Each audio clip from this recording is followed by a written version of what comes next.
Boa noite a todos, que a paz do Mestre amigo querido esteja sempre nos envolvendo. O tema dessa noite é Em Busca da Paz. O que significa paz para você? Ter uma tranquilidade financeira, ter saúde ou simplesmente não fazer nada? Infelizmente, ainda temos uma infinidade de indivíduos que de forma egoísta somente pensam em seu bem-estar. Contam os meses, os dias e as horas à espera da aposentadoria para poder se dedicar em tempo integral aos labores familiares, a viagens devidamente programadas, aos gozos materiais e etc.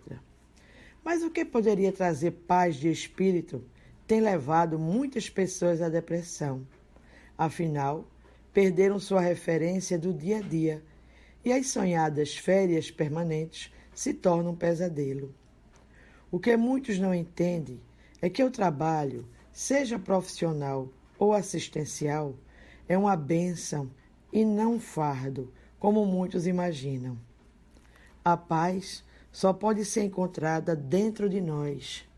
Mas para isso, precisamos estar bem espiritualmente e ajudarmos o próximo. É um passo para conquistarmos essa paz. Emmanuel, no livro Segue-me, psicografado por Chico Xavier, nos pede que recordemos o donativo da paz que a todos nos compete distribuir, a benefício dos outros, evitando solenizar obstáculos e conflitos, aflições ou desencantos que nos surpreendem à marcha. E permaneçamos claramente informados de que a única fórmula para o exercício dessa beneficência da paz, em louvor da nossa própria segurança, será sempre esquecer o mal e fazer o bem, porquanto, em verdade, tão somente a criatura consagrada a trabalhar, servindo ao próximo, não dispõe de recurso para entediar-se e nem encontra tempo para ser infeliz. Em Reformador, Chico Xavier escrevia que a sabedoria do Eterno, porém, transforma os males da criatura em amarga medicação para elas mesmas. Então, meus irmãos, nós estamos passando essa dificuldade na esperança que essa medicação que amarga seja melhor um futuro promissor. E que dessas angústias coletivas, essa falta de paz coletiva, surgirão claridades renovadoras. Nos primeiros tempos de atividade como médium em Pedro Leopoldo, Chico aborrecia-se quando algumas pessoas, ainda que amigáveis, discutiam acalorosamente sobre sua mediunidade. Numa dessas ocasiões, viu sua mãe desencarnada, Dona Maria João de Deus, que o aconselhou a evitar os atritos usando a água da paz. Animado, o médium procurou o medicamento nas farmácias da cidade e até em Belo Horizonte, não encontrando essa medicação. Na primeira oportunidade em que a mãezinha veio até ele, comentou sua dificuldade. Ela sorriu. O remédio está em sua casa, ao alcance de suas mãos. Quando alguém lhe provocar irritações, pegue um copo d'água, beba um pouco e conserve o resto na boca, sem engolir. Enquanto durar a tentação de responder, deixe-a banhando a língua. Essa é a água da paz. Santo remédio. Desentendimentos, brigas e até agressões são disparadas no famigerado bate-boca, em que a pessoa fala o que quer e ouve o que não quer. Quando arde o cérebro e esquenta a boca, a língua ferve. Fica impossível contê-la. Eleva-se o tom, alteram-se os ânimos, explodem palavrões, instala-se a desarmonia. Por uma má palavra, sucedida de muitas, em recíprocas ofensivas, casamentos são desfeitos, filhos abandonam o lar, amizade se destrói, empregos são perdidos, a vivência religiosa fica comprometida. Diz André Luiz que, quando nos deixamos dominar pela cólera, pela falta de paz, resvalamos para estágios primitivos de comportamento, extravasando a inferioridade que ainda há em nós. É como uma pane mental, em que perdemos o controle de nossas emoções. A partir daí, tudo pode acontecer. Há até quem vai parar na prisão, envolvido em assassinato. Os jornais são pródigos em notícias dessa natureza. Matou irmão por causa de uma discussão. Motorista mata o causador de um acidente. Funcionário mata o chefe que o advertiu. Policial mata o infrator de trânsito que o desacatou e por aí vai. Incrível. 1 minuto de invigilância e eis a vida complicada. A receita de Dona Maria João de Deus é o santo remédio. Se o ambiente começa a esquentar, se a língua começa a ferver, a água dá paz nela. Quando um não quer, diz a sabedoria popular, 2 não brigam, não gritam, não xingam, não se agridem, não se matam. Um rapaz ia passando pela rua com uma garrafinha d'água. Aí o outro disse assim: que hábito salutar, principalmente nos dias quentes. Cuidando da hidratação, meu amigo. Hidratação. E também de manter a língua fria. Aprendi com Chico Xavier. Nas orações que nós fazemos, nós dizemos: não nos deixes cair em tentação, mas livrai-nos de todo mal. Quando analisamos essa expressão do Pai Nosso, sempre imaginamos que Jesus reporta-se aos nossos comprometimentos com a riqueza, com o sexo, com o poder, com o vício. Consideramos algo mais: a tentação de dizer o que pensamos sem pensar no que dizemos. E é verdade. Muitas vezes a gente não pensa no que vai falar e sai ofendendo e machucando e jogando sal nas pedras alheias. Então, meus irmãos, para que a gente não receba de volta, que a gente não faça com o outro. Evitemos, procuramos a paz. O Sermão da Montanha, onde no Evangelho, que são as bem-aventuranças, que nela Jesus faz uma síntese das leis morais que regem a humanidade, encontramos bem-aventurados que são brandos e pacíficos. Ser manso não significa ser um covarde, servil, vacilante, fraco, mas a brandura é sim uma força tornada gentil. Já imaginou o quanto é louvável quando alguém vem nos ferir e a gente consegue controlar com a paz? Ele nos agride e a gente envolvido na paz. Isso é uma força insuperável. É muita educação da alma e dos sentimentos. Existe também uma história entre o sol e o vento. O vento disse ao sol: olha, está vendo aquele homem que vem por ali com um casaco preto e um chapéu preto, porque está frio? Com o meu sopro eu vou conseguir tirar esse casaco e esse chapéu. E o sol calado. E aí o vento começou a soprar, e quanto mais ele soprava, mais o homem se envolvia no casaco e no chapéu. E o vento soprava com mais força, e o homem se enrolava em sua túnica, no seu casaco e seu chapéu. O vento se cansou e disse: não consegui. O sol em silêncio coloca um dedinho de raio sobre o rapaz. E aí ele, com calor, tira toda a roupa, tira o chapéu, o casaco, diz que está com calor. O sol olha para o vento e diz: mais vale a gentileza do que a força. Meus amigos queridos, meus irmãos em Cristo, é preciso conquistar a paz interior. Tanto os pacíficos quanto os pacificadores, ambos, significam um processo ativo e dinâmico, e não apenas um estado passivo de paz, não. A paz não diz que é passividade. A paz é enfrentamento, você está em paz e outro lhe tirar essa paz e você continuar a tê-la em você e levar essa paz ao outro. É um enfrentamento maravilhoso, mas é uma técnica linda de se viver. Santo Agostinho nos últimos anos de sua peregrinação terrestre, ele faz uma indagação a Deus. Ele diz: Deus, onde tu estavas quando eu vivia nos meus pecados? E aí Deus diz: eu estava no meio do teu coração. Aí ele diz: como podias tu, infinita santidade, estar no coração do maior pecador da terra? Agostinho, eu estava sempre presente em ti, mas tu andavas sempre ausente a mim. Agostinho baixou a cabeça, não é? E chegou à conclusão: o erro não consiste na ausência de Deus, mas na inconsciência da sua presença por parte do homem. Deus está sempre conosco.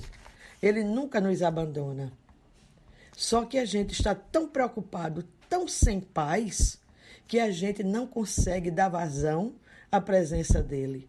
Mas ele está o tempo todo conosco. Jesus transmitia seus ensinamentos preparando os corações para o reino de Deus, que é um reino de paz. Quando algumas crianças foram colocadas à sua frente, a fim de que as abençoasse. Era costume entre os judeus que os homens santos administrassem suas bênçãos, uma evocação da proteção divina sobre crianças e adultos.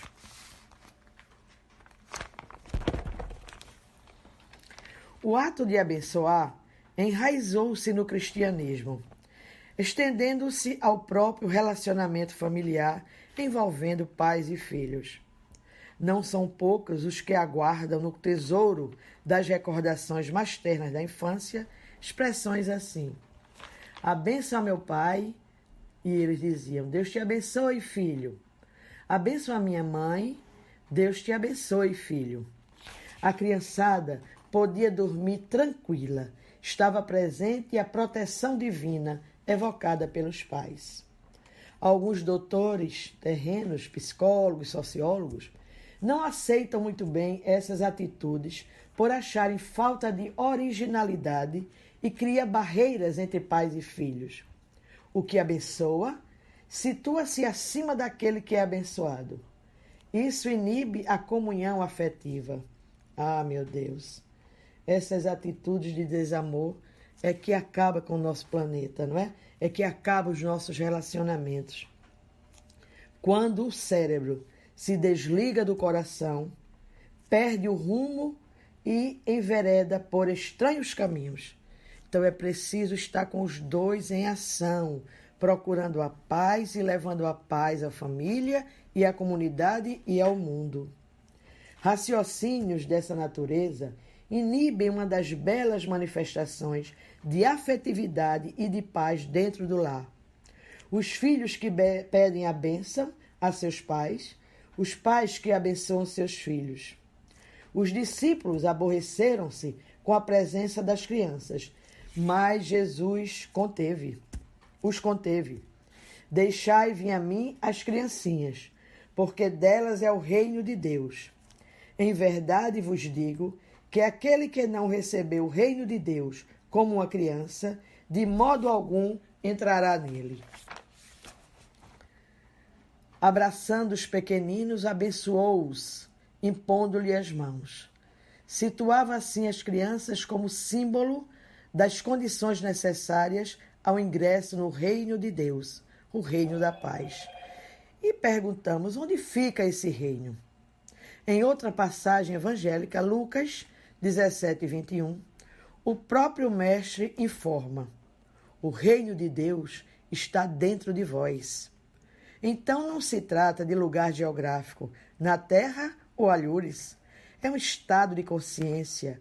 A paz está em algum recanto em nosso universo interior. Obviamente, o inferno também. Dizíamos que são realizações pessoais, condicionadas ao que pensamos e fazemos. Observe. Uma senhora vivia desolada e infeliz.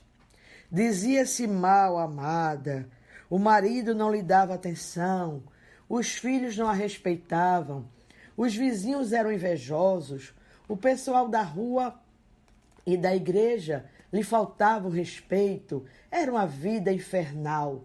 A gente vê que essa criatura vivia no seu próprio inferno particular, falta de paz. Quando desencarnou, por uma questão de afinidade, ela que cultivava o inferno em seu coração, viu-se em uma região de sofrimento. Ali, mais do que nunca, sentia-se infeliz, escutando as lamentações daqueles espíritos que eram mal amados, que eram infelizes, que não tiveram sorte no casamento, e ela se juntando a eles com os mesmos sentimentos. Reclamava que Deus não lhe ouvia as orações, vivia cercada por espíritos atormentadores, revoltou-se contra o destino ingrato, mergulhou no oceano das aflições. De muito sofrer, brilhou em seu coração uma réstia de paz e de humildade. Lavou o coração com lágrimas contritas, implorando a complacência divina. Imediatamente foi socorrida por benfeitores espirituais que a levaram para estágios reparador em maravilhosa colônia espiritual. Ali vivia uma comunidade feliz, ajustada, de paz, que observava o Evangelho, cultivando os valores do bem, cuidando dela, cantando para ela, cuidando de tudo para ela. A senhora se sentiu tão amada, tão acolhida. Ela, que bom, estou no céu. E a espiritual dizia, não, aqui ainda não é o céu.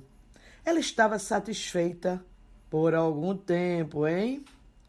Em breve caiu nos tormentos de hábito, que ali era uma chatice, que ali era muita babação, as pessoas davam atenção demais, lia muito o Evangelho, levavam para ver as novas flores nos jardins e começou. Ela disse, que lugar horrível, é um lugar chato, as pessoas daqui são falsas, e lá vai, lá vai. Vivendo em autêntica paranoia, não é? E vivendo agora no paraíso, permanecia no inferno que sustentava em si mesmo. E voltou para o lugar de origem. Que pena! Onde estivermos, na terra ou no além, sustentaremos o céu e a paz, ou o inferno, construindo na intimidade do nosso ser as ferramentas do cérebro e do coração, tendo por material o que pensamos e sentimos, e principalmente como agimos. Precisamos ter muito atenção às nossas ações, não é? A gente precisa ter calma, calma antes de tudo, calma antes de qualquer situação. Para sermos esses anjos de paz ou demônios e viver no nosso céu ou no nosso inferno, é preciso uma senha, meus irmãos. Ser como as crianças, revelou Jesus. Há algo inerente à natureza infantil que devemos imitar para abrir as portas do paraíso interior.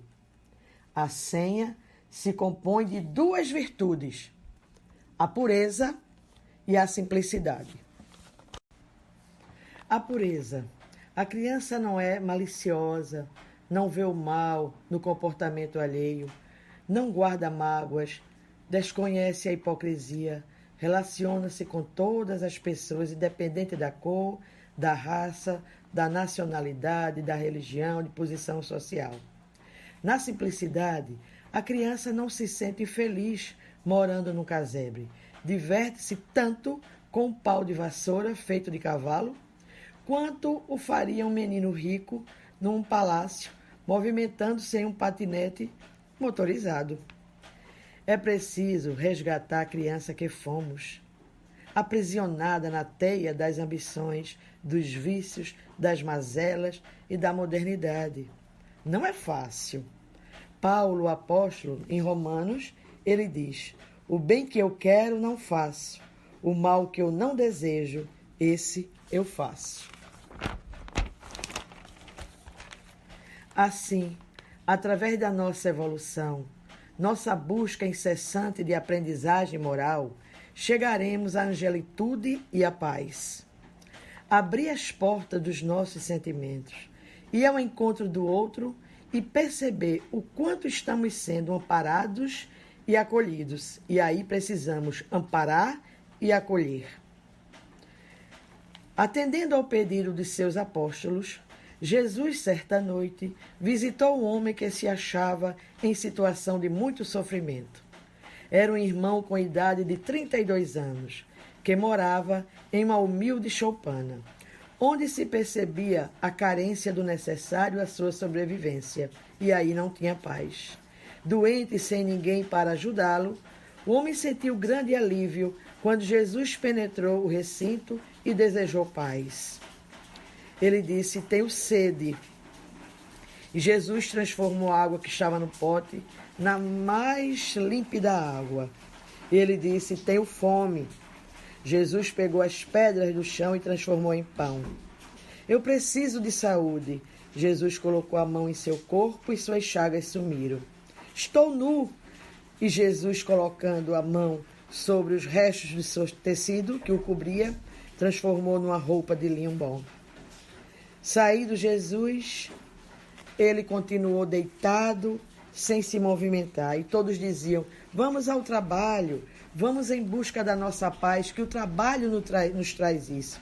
A gente passa o dia trabalhando, esquece, só tem paz e alegria. E ele dizia que não, se acomodou, já todo curado. E aí, quando ele vê, pega o pão, é pedra. A água é água salobra. Volta às suas feridas, suas chagas, e fica nu novamente. E aí ele reclama: que Deus é esse?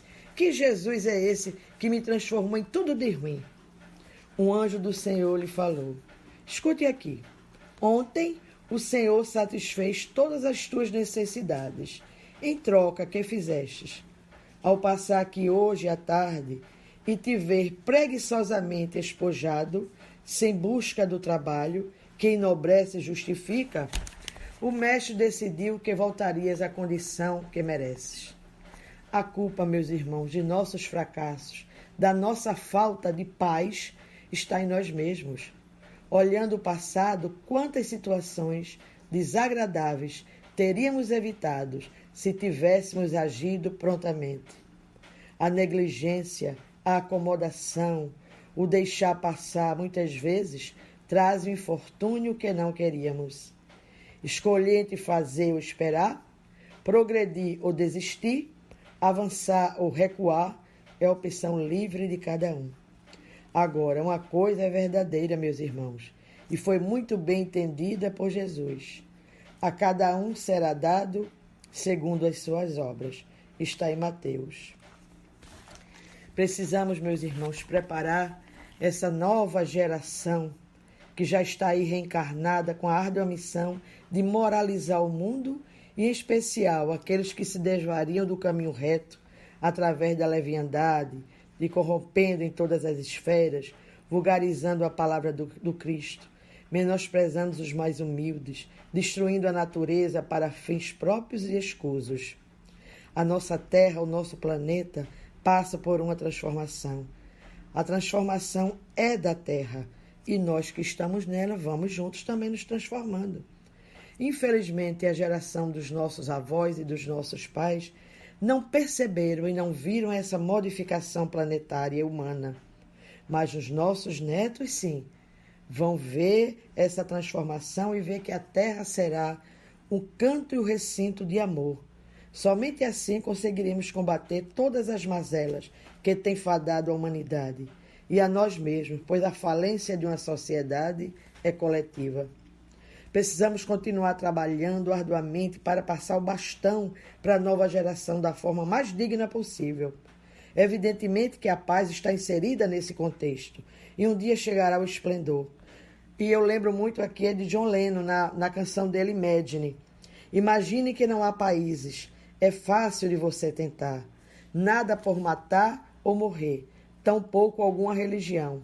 Imagine todas as pessoas vivendo a vida em paz.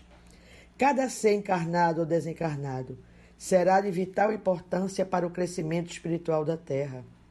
O Espiritismo, assim como outras religiões que pregam a caridade, terá relevância no aprimoramento moral de cada indivíduo, que deverá expor o que tem de melhor, deixando que as boas práticas sejam mais frequentes que as más.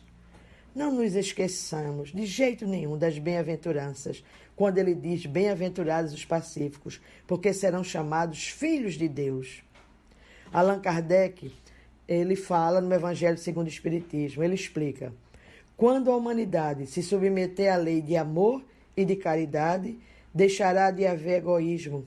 O fraco e o pacífico já não serão explorados nem esmagados pelo forte e pelo violento.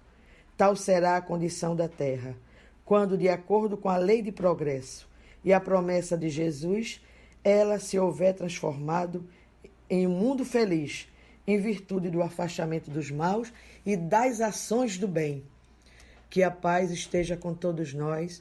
O que eu desejo é que essa paz esteja no coração de cada um e que essa seja uma paz que vá ao encontro do outro.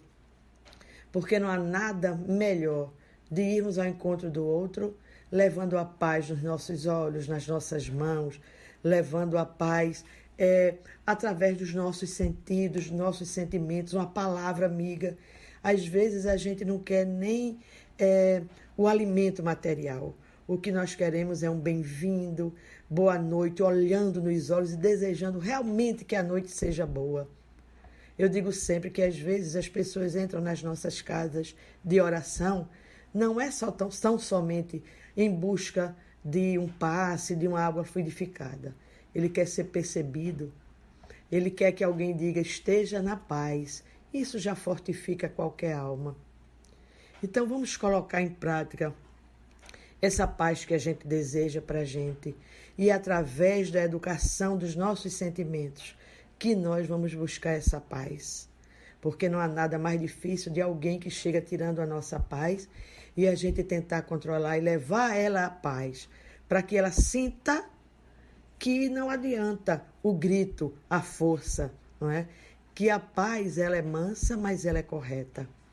Então que a gente tenha essa vontade, pedindo a Deus que Ele nos envolva nessa paz, que a gente, leiam por favor, O Corpo Fala.